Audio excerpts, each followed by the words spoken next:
अगर योग के आप विद्यार्थी, सही में योग के विद्यार्थी हैं, तो टाइम का महत्व समझें। 25 मिनट निकल चुका है, मतलब आधा क्लास खत्म हो गई है। वो उस तरीके की क्लास नहीं है जो हम फिजिकल में करते हैं, 10-15 मिनट ऐसे ही टाइम पास करते हैं। तो अगर चीजों को सही में जानना है, सही में प्यास है, इच्छा है प्राप्त करने की, तो उसके लिए त्याग भी करना पड़ेगा, देना भी पड़ेगा, तभी प्राप्त होगा वो। कितने लोग अभी जुड़ रहे हैं 25 मिनट पे, बताएं। सर सुषुप्ति अवस्था तो सोई हुई अवस्था होती है ना सर?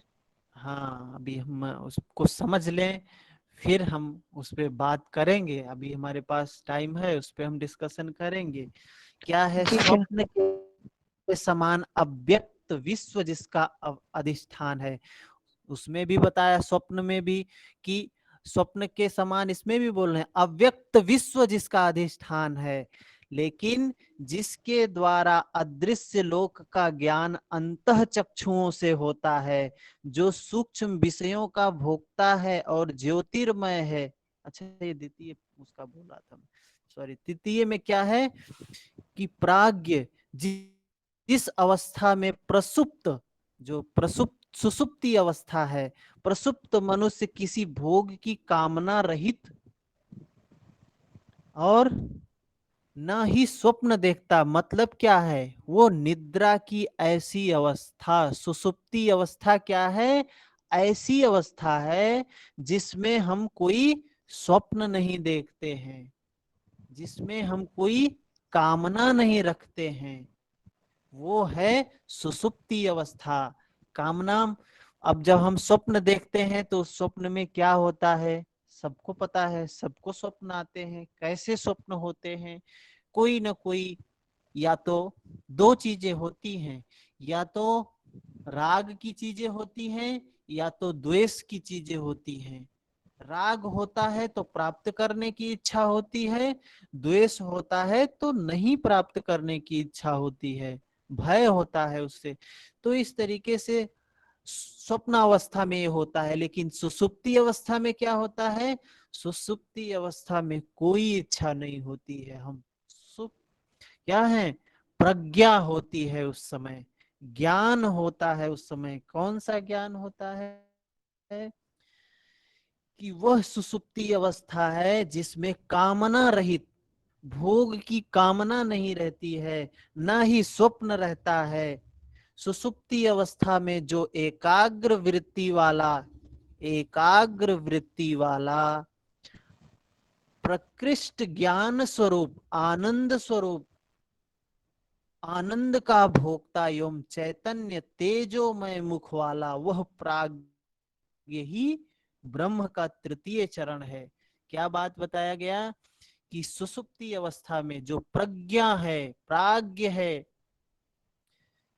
जिसमें कोई चाह नहीं होती है, किसी चीज को प्राप्त करने की इच्छा नहीं होती है, किसी चीज को त्यागने की इच्छा नहीं होती है, भय नहीं होता है, वो है सुसुप्ति अवस्था, जिसको उस ब्रह्म का तृतीय चरण, प्राज्ञ चरण बोला गया है।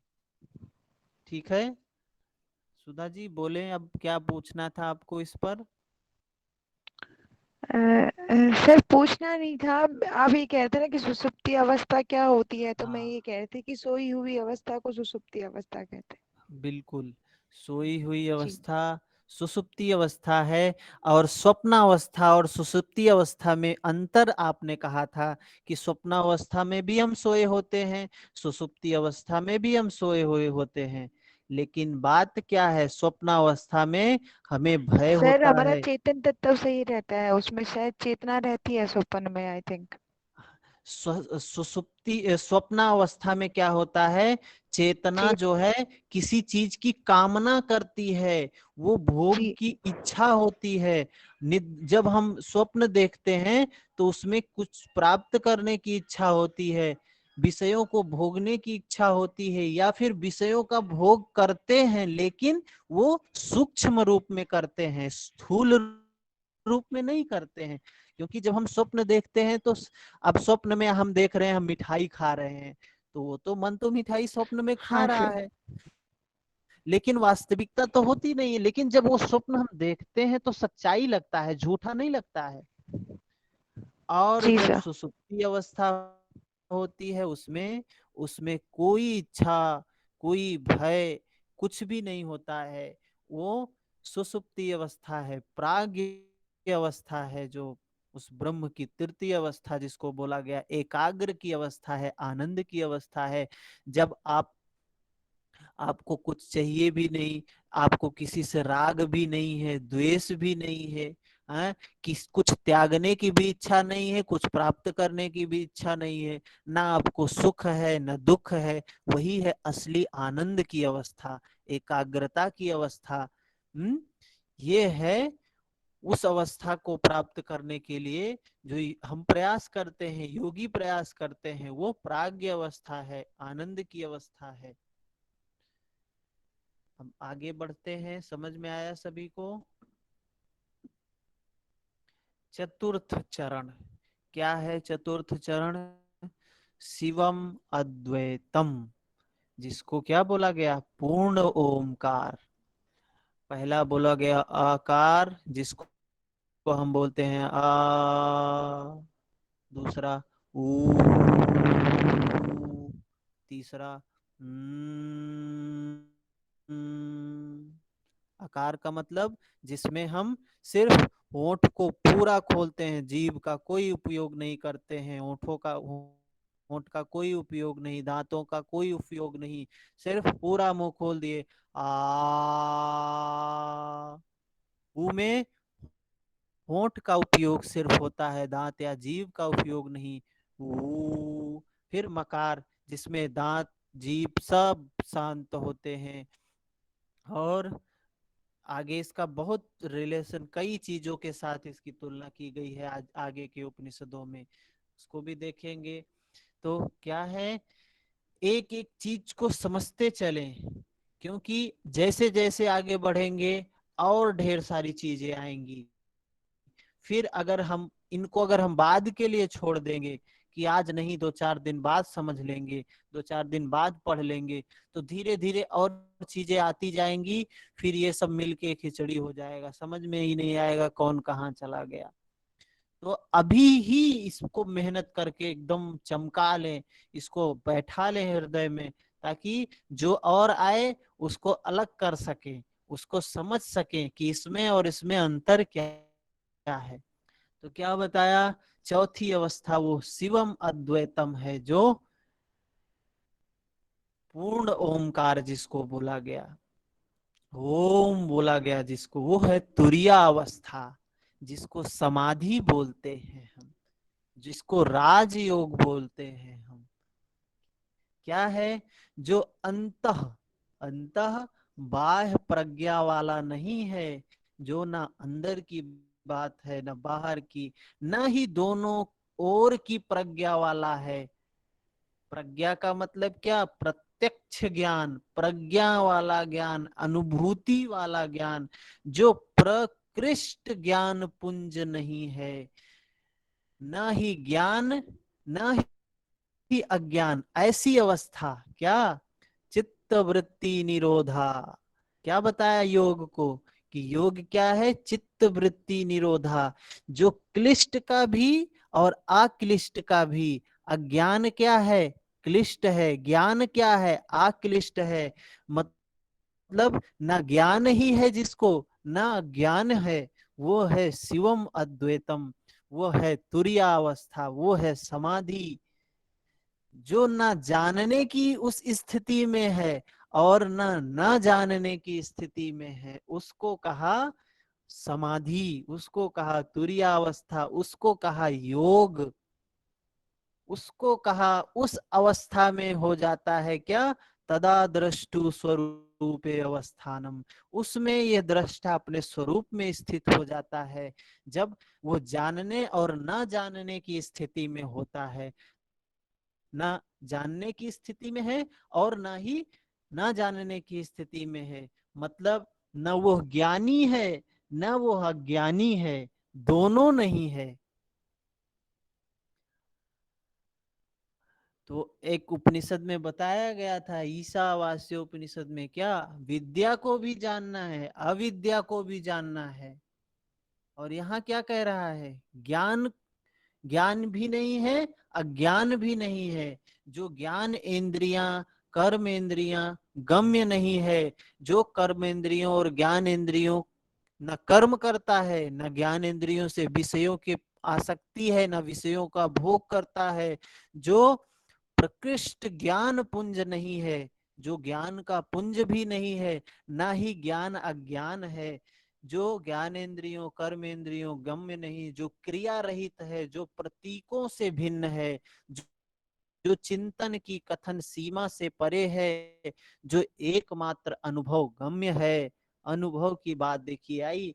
अनुभव मतलब अनुभव का ज्ञान, प्रज्ञा जिसको कहते हैं, प्रत्यक्ष ज्ञान जिसको कहते हैं, जो संपूर्ण प्रपंचों का लय स्थान है, जो शांत स्वरूप है, कल्याणमय है, अद्वैत रूप है, वही ब्रह्म का चतुर्थ चरण है, वही आत्मा है, वही ब्रह्म है, वही जानने योग्य है, वही प्राप्त करने योग्य है।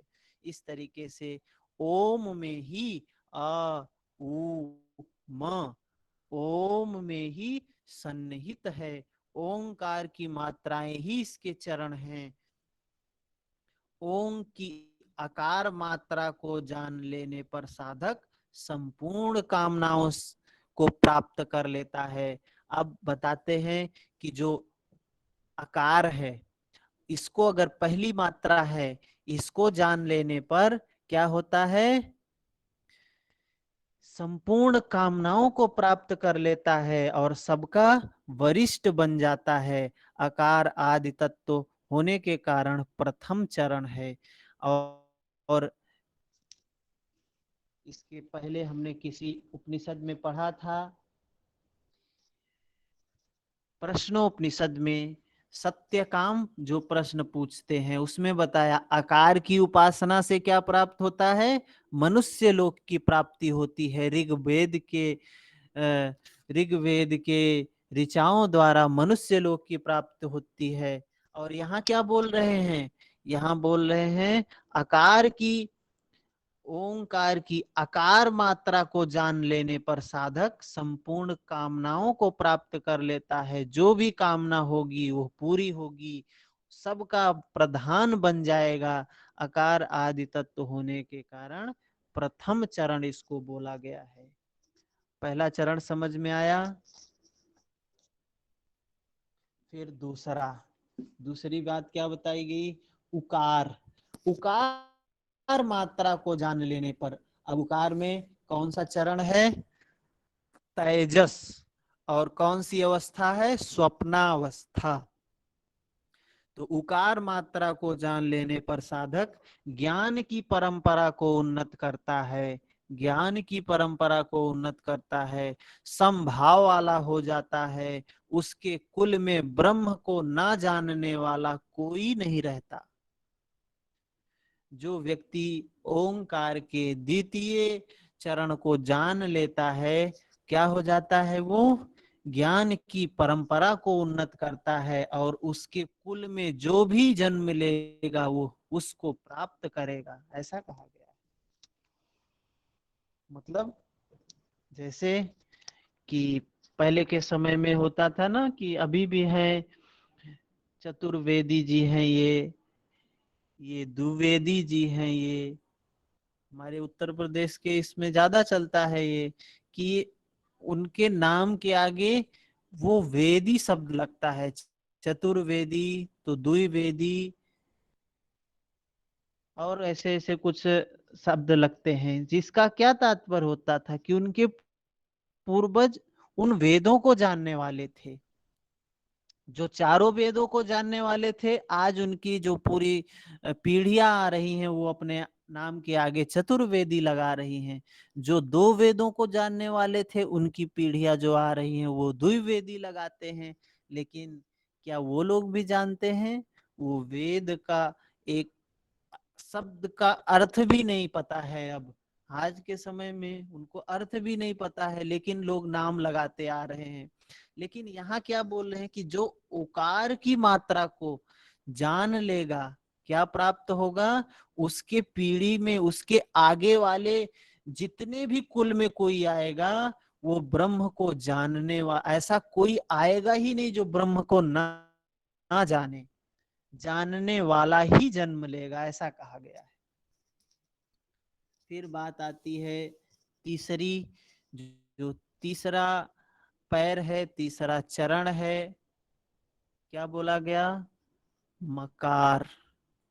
ओंकार की मकार मात्रा को जान लेने पर साधक संपूर्ण विश्व का यथार्थ रूप जान लेता है, इस जगत को, इस विश्व को जान लेता है, सबको स्वयं में लय विलीन, लय करने वाला होता है। क्या है, अहम ब्रह्मास्मि तत्त्वमसि, उसको ये पता चल जाता है कि मैं ब्रह्म हूँ और वह ब्रह्म सब में वास करता है, ये संपूर्ण जगत ब्रह्म है, सब कुछ ब्रह्म है। मैं कौन हूँ ये भी पता चल जाता है। जब खुद को जान लेगा तो सबको जान लेगा, क्योंकि यथा ब्रह्मांडे तथा पिंडे, ऐसा कहा गया है। तो इस तरीके से बताया गया कि पहली आकार में, आकार को जानने से सारी कामनाएं पूरी होती हैं, उकार के जानने से वो क्या हो जाता है, साधक ज्ञान की परंपरा को उन्नत करता है, समता में स्थित हो जाता है, संभाव वाला हो जाता है, योगी हो जाता है, संत हो जाता है। और उसके बाद तृतीय मात्रा में खुद को जान लेता है, पूरे ब्रह्मांड को जान लेता है। फिर उसके बाद आता है ओंकार की पूर्ण मात्रा को जान लेने पर वह आत्मज्ञानी ज्ञान के द्वारा आत्मा को पर ब्रह्म में प्रविष्ट कराता है, साधक अद्वैत में पहुंच, बोध में पहुंच जाता है। मतलब क्या होता है, वो साधक किस में पहुंच जाता है, अद्वैत में। जैसे सागर में जो बूंद मिल गई तो द्वैत, उस बूंद का अस्तित्व खत्म हो गया, अब वो भी सागर हो गई। तो ओम को जो जान लेता है वो ब्रह्म को प्राप्त कर लेता है, और वो ब्रह्म से अलग नहीं, ब्रह्म ही हो जाता है। अद्वैत भाव, उसका द्वैत भाव खत्म ही हो जाता है, अद्वैत में स्थित हो जाता है, वो ब्रह्म ही हो जाता है, सब कुछ ब्रह्म हो जाता है। ये चीजें बताई गई हैं। तो चेतना की चार अवस्था बताई गई, फिर चरण के बारे में बताया गया, फिर शरीर, फिर ओंकार की मात्रा, फिर आत्मा की स्थिति, जिसमें वैश्वानर, तेजस, प्राज्ञ, शिवम, अद्वैतम, ये आपने सबने लिख लिया होगा। ये था हमारा मांडूक्य उपनिषद। बस इतनी ही बात है। ओम से संबंधित ये उपनिषद है, जिसमें चेतना की चार अवस्थाएं, जागृत, स्वप्न, सुषुप्ति, तुरिया, चार चरण बताए गए हैं ब्रह्म के। प्रथम चरण, द्वितीय चरण, तृतीय चरण, चतुर्थ चरण। और शरीर बोला गया है, क्या है, स्थूल, सूक्ष्म, कारण और आत्मा। तो स्थूल शरीर है, आकार को बोला गया है स्थूल, उकार को बोला गया है सूक्ष्म, सुसुप्त को बोला गया है कारण, और तुरिया अवस्था को बोला गया है आत्मा। जिसमें ओम की जो मात्रा है, आकार, उकार, मकार, ओंकार। फिर उसके बाद आत्मा की स्थिति जो बोली गई है, वैश्वानर, तेजस, प्राज्ञ, शिवम, अद्वैतम।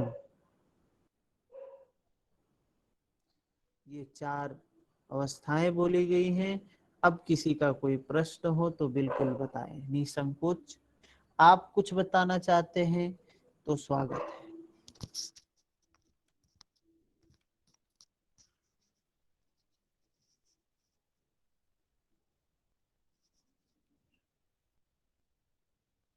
आप लोगों को भी कुछ बोलना चाहिए। इतनी देर से 45 मिनट से मैं ही अकेले बोल रहा हूँ।